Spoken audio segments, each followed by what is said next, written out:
and welcome to At Home in Iowa City. I'm your host, Mayor Regina Bailey. Today I'm here with Jeff Davidson, the city's Director of Planning and Community Development.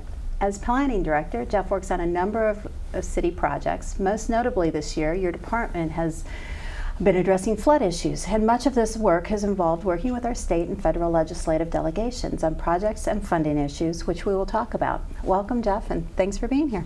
Always a pleasure to be here, Mayor Bailey. Let's talk about a few of the projects. In July and a couple of weeks ago, we took a couple projects out to D.C. to talk to our federal delegation about.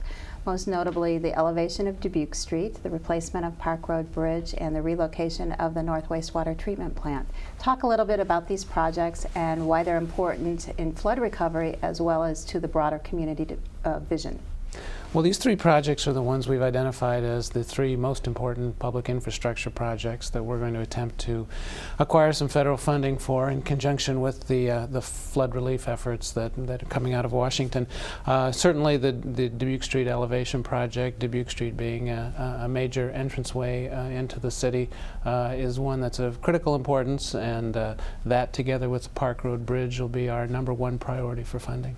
So that's replacement of the bridge, not just repair, dealing with some of the issues that happened during the flood. Yeah, that's right. And the Park Road Bridge is a bridge that is getting towards the end of its useful service life anyway. We were going to have to replace it.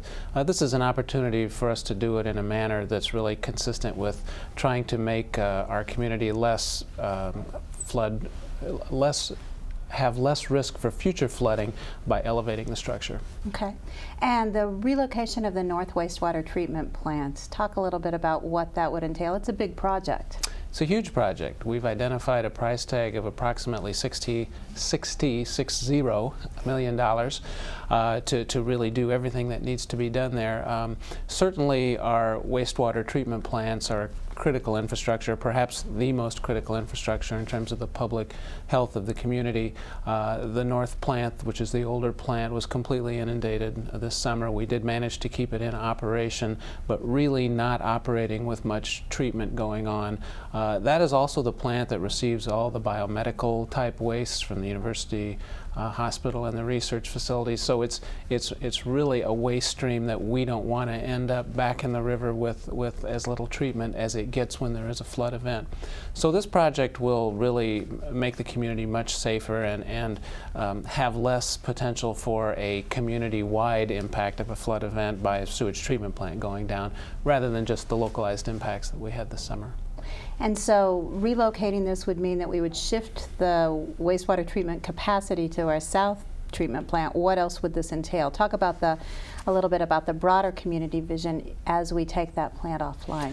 Well, certainly getting the old plant relocated to the south plant site, which is down by the soccer fields, is the most important aspect of that, the most expensive part of it. It basically takes it out of the flood risk area that it's in right now. What we'd hope to do then as sort of phase 2 is identify that area where the plant is right now and perhaps some adjacent area to that. And quite frankly, it's an area that's perhaps outlived its usefulness in terms of the functions that are occurring down there. They're sort of industrial in nature. And we think that with the closeness to the university, the walkability, we have a vision for an urban neighborhood down there where we'd start over from scratch and build something that really would be a tremendous asset to the community.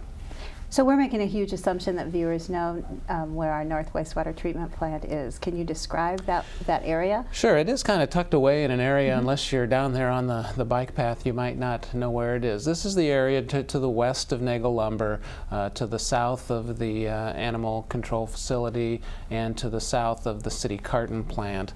And Highway 6, of course, forms its south boundary. And it's actually a fairly sizable area that what we would like to do is put the most flood risky parts of it back to parkland or open space that could receive a flood event and without a lot of damage, similar to what happens at City Park. And then hopefully do some flood mitigation down there for the remainder of the property to protect it, and that's where we'd like to develop our new urban neighborhood. Okay.